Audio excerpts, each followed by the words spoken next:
as a sudden shift, but as a slow unfolding, like the corners of a page turning themselves. Elowen woke to the faintest gleam seeping through the shutters of her room. For a moment she lay still, listening to the softened hush of the square outside. The air carried the smell of damp stone and something faintly sweet, perhaps the linden blossoms that trembled on the tree even in early light. She rose and crossed to the window. The shutters groaned softly as she nudged them open, and the square revealed itself, the cobblestones still jeweled with dew, the fountain murmuring its steady rhythm, and the lanterns swaying lightly in the breeze, though their flames had dimmed to the gentlest glow. The great linden stood at the heart of it all, its branches cradling the new day, as if reluctant to let the night go completely. A boy hurried across the square, with a basket balanced on his hip, fresh loaves wrapped in cloth. A woman swept the steps of a nearby apothecary, her broom drawing long sighs against the stone. A cat leapt from one windowsill to another and vanished into the quiet. Moonvale was not bustling yet. It woke, as it seemed to do everything, patiently, as if the hours belonged to it alone. On a table beside her bed, Elowen's brass key lay where she had left it. The metal looked ordinary, worn smooth by years of travel, yet as the morning light slipped across it, the shallow notch near the stem glimmered faintly. It cast a thin shadow on the wood, curved like the line of a leaf's vein. She reached for it and held it in her palm. The key felt neither heavy nor light, but inevitable, as if it had always intended to rest there. With a soft breath, she tucked it back into her satchel and descended the narrow stairs. The inn smelled of warm bread and citrus peel. Mara stood behind the counter, rolling dough into neat coils, her sleeves dusted with flour. Sarah moved between the tables, placing mugs of steaming tea before the few early risers who had wandered down. "You're awake," Mara said, without looking up from her work. "I am," Elowen answered. "Good. Some mornings make it hard to leave a bed." Mara twisted the dough into a knot and set it aside with a row of others, each waiting for the oven. But the linden doesn't wait. Elowen took a seat at a table near a hearth. Sarah appeared with a mug and placed it before her. The liquid was pale green and smelled of meadow grass warmed by sun. "Herbal blend," Sarah explained, "for beginnings." Elowen cupped the mug in both hands, grateful for its warmth. "I heard mention of a fair," she said. "Tomorrow," Sarah replied, sliding into the chair opposite her for a moment's rest. "The fair of returning. Once a year, when the lanterns are strongest, we write what has come back to us, memories, names, lost thoughts. We tie them to the linden on ribbons, and at midnight the tree keeps them." "Keeps them?" Elowen asked. Mara glanced up, her hands never pausing. "Nothing is ever truly lost.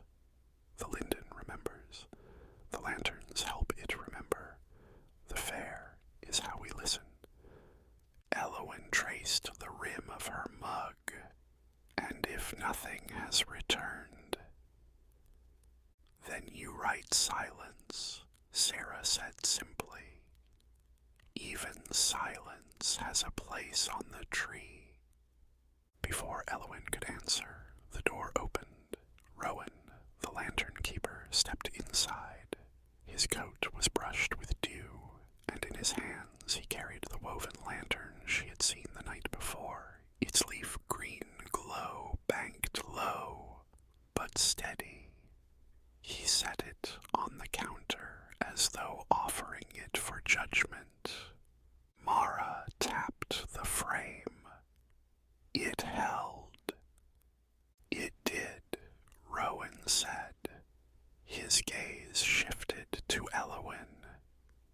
stayed.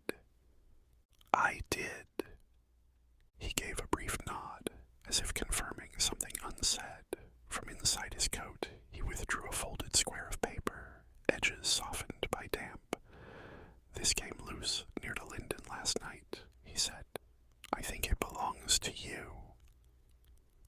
Elowen accepted it and unfolded the page. Faint lines curved across the surface, not words she recognized, but shapes like veins on a leaf. Her pulse quickened. She drew her brass key from her satchel and set it beside the page. The notch on the key mirrored the lines exactly, as if the two had been drawn from the same pattern. Sarah leaned closer, her brow lifting. It fits. Rowan's expression softened. It belongs to you. Elowen closed her hand around the key. She felt a hush settle through her chest, not fear, but a recognition that some threshold had been crossed. She folded the paper carefully and tucked it into her notebook. The linden outside shifted with the wind, and every lantern in the square flickered once in unison, as though they too had noticed. Later that morning, Elowen stepped out into Moonvale with her satchel slung across her shoulder. The market square had begun to stir. Merchants arranged tables with folded ribbons in every color, pots of ink, bundles of bells meant to be tied for the fair.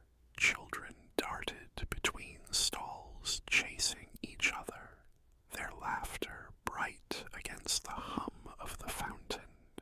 She wandered slowly, letting her gaze linger on the details. A woman knotting strands of gold ribbon, a man carving a line of words into a thin strip of wood, a stall where small vials glowed faintly as if filled with captured dusk.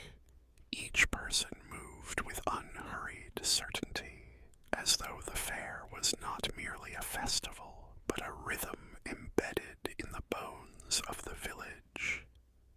First fair, a voice asked. Elowen turned. An elderly man with a crooked cane leaned against the edge of a stall. His beard was silver, his eyes clouded, but sharp enough to catch hers. Yes, she admitted. Then remember this, he said. Don't force what wants to come. The tree only keeps what it chooses. If you offer what isn't ready, it fades. He tapped his cane once on the cobblestones. Better an honest silence than a false return. Elowen inclined her head. I'll remember. The man gave a thin smile, as though that was all he required, and shuffled away. She walked until the path curved back toward the square. There, at the fountain, she paused.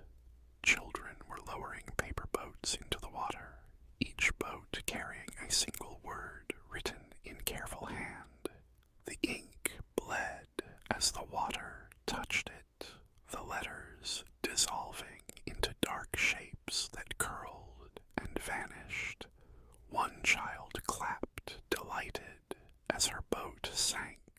Elowen crouched to watch. The water caught her reflection, and in it, the brass key gleamed at her hip. For a moment, she thought she saw the outline of the leaf-scribed pattern ripple across the surface, as though the fountain recognized it too. Strange, isn't it? Rowan's voice came from behind her. She rose to find him leaning lightly on the fountain's edge, the woven lantern slung at his side. What is? She asked. How the water knows what to keep and what to forget. He gestured at the sinking paper boats. Some dissolve, Some linger at the bottom for weeks. The fountain decides. Elowen studied him. Do you believe that? I don't need to, he said.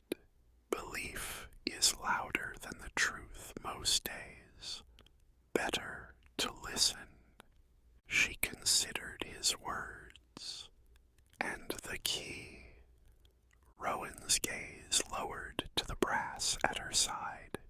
Keys don't lie. They either open or they don't. That one will, when it's ready. He straightened, adjusted the lantern, and began to walk away. Tomorrow night, he said over his shoulder, the fair will show you more than I can. Elowen watched him disappear into the crowd. She touched the key once more, the metal warm against her fingers, and felt the faintest tremor of something. Anticipation